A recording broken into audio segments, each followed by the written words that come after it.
diçka që diskutohet shumë është pjesa që ndoshta nga njerëz që kanë kalu jetën në të kaluarën edhe dim që ka evolu në përgjithësi jeta, a mundemi me thonë që ambicia për punë e grave, për sukses, për arritje, për karrierë, sipas mendimit juaj, po e zbe familjen apo po e forcon edhe më shumë familjen?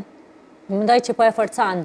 Po e forcon familjen e shëndosh, sepse familja e shëndosh nuk ka të bëjë me sasi, po ka të bëjë me cilësi. Familja e shëndosh është kur prindrit, qoftë babi, qoftë mame, mirën me ata fëmijë, bojnë detyra bashkë, kalojnë kohë cilësore bashkë, edhe ata fëmijë rritën me dashurinë edhe me kujdesin e dy prindërve. Tash, nëse flasim nga ana e sasisë, na kemi rënje të natalitetit, kjo është fakt, jo vetëm në Kosovë, jo vetëm në Ballkan, po kudo në botë kemi rënje të natalitetit për shumë faktorë që nuk do të rriti listoj këto, mbase do i diskutojmë një herë tjetër. Po, përsa i përket zhvillimit emocional të fëmijëve, mendoj që jemi shumë a mirë tash sa që kemi qenë më herët. Imagjino, nëse nisemi secili nga ne, që në rastin tim ka qenë për shembull efekti, impakti pozitiv, por jo tek gjithë. Unë e maj mend si fëmijë klasës parë, më shku ditën e parë që më kanë dhënë detyra, ditën e parë mami jam më kanë ndihmu pak. Kur më shku herën e dytë ka thonë shefel, zgjedhë vetë, bën ja çarën vetës, se ajo ka punu shkreta me ndrrime, ka punu infermiere gjithmonë, ka punu me ndrrime, ka pas që musafer, ka pas familje me mbajt, nuk ka pas kohë me u marrë me mu.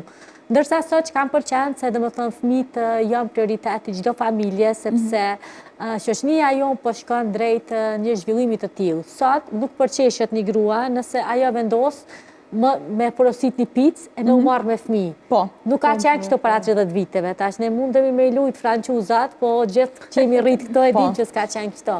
Kështu që mendoj që tash është forcu familja, është forcu edukimi familjes edhe ajo që kalot ku më cilësore me fëmijë, me familje.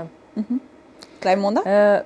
Natyrisht duhet ta forcate, por shohim edhe raste të tilla që po shkon edhe në konacion të kundërt, do të thonë në zbehje të nocionit familje, arsyet janë të shumta. Mendoj që dy prindri duhet me qenë të pjekun edhe të formuar si duhet për me i kuptu që situatat të ndrojnë kohë pas kohe dhe nuk është asgjë e përjatshme, janë gjanat relative edhe krizat edhe problematikat që shfaqen për momentin ato me kohën kanë me u të i kalu. Unë s'jam në një pozicion sot që kam qenë para disa viteve, jam në një pozit komplet tjetër, prandaj mendoj që duhet me diskutu sa ma shumë me njëri tjetër në mënyrë që mos më ardh deri te shkputja, sepse prishja familjes është problem kësha i madhë që shohë, është problem. Prap edhe ai suksesi nuk e di mandej sa ka vlerë nëse kam rri deri te prishja e familjes për veten ose për në raport me fëmijët. Sa mundemi, se sa s'mundemi, s'kemi çka me vë, kur vjen punat e dhuna psikologjike dhe fizike, ato janë të padrushme, janë të papranueshme. Po sa mundemi me mirë kuptim edhe me mbështetje ndaj njëri tjetrit. Po. Unë mendoj pak që e do psalë në këtë rast, të pas parasysh që femnat sakrifikojnë për karrierë, masena mbesin ndoshta edhe qefi ndoshta është më i madh që me bë më shumë fëmijë, me pas një familje më të madhe, ama masena që kjo pjesa e karrierës ty të stopon me një farë forme dhe ti ndoshta dush mi bë veç 2 fëmijë, aden edhe me u ndal me çta 2. Unë jam te pjesa e dobësimit. Ndoshta ose 50-50. Është s'ka të bëj. 50-50 ndoshta. Ka shumë gra që për pjesën e karrierës ndalin edhe nuk bëjnë fëmijë. Jo domosdoshmërisht. Mendoj që tash domethënë kufizimi deri te 2 fëmijë ka të bëjë edhe me kushte ekonomike, jo vetëm me karrierën e grave. Se tash që më herët për shembull ka pas familje me më shumë numër, por kemi pas jetë më pak kualitative. Tash po flas për para 50 viteve, se ne kemi prind, kemi kushtere, jemi pjesë e kësaj shoqërie. Edhe tash për shembull kërkesat për plotësimin e kushteve të fëmijëve janë shumë më të mëdha.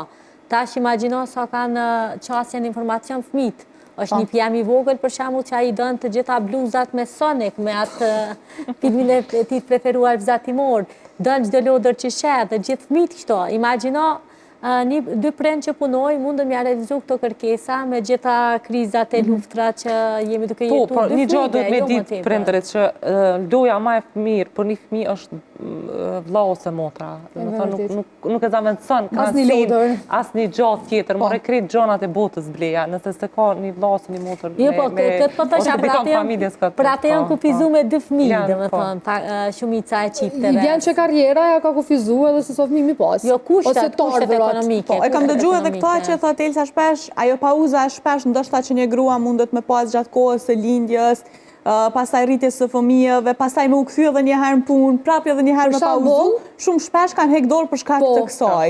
Për shembull ti e bën një fëmijë dhe rrin 2 vjet për me rrit fëmijën, pak vetë mi mor hopat paktën, pauzon 2 vite pri punës.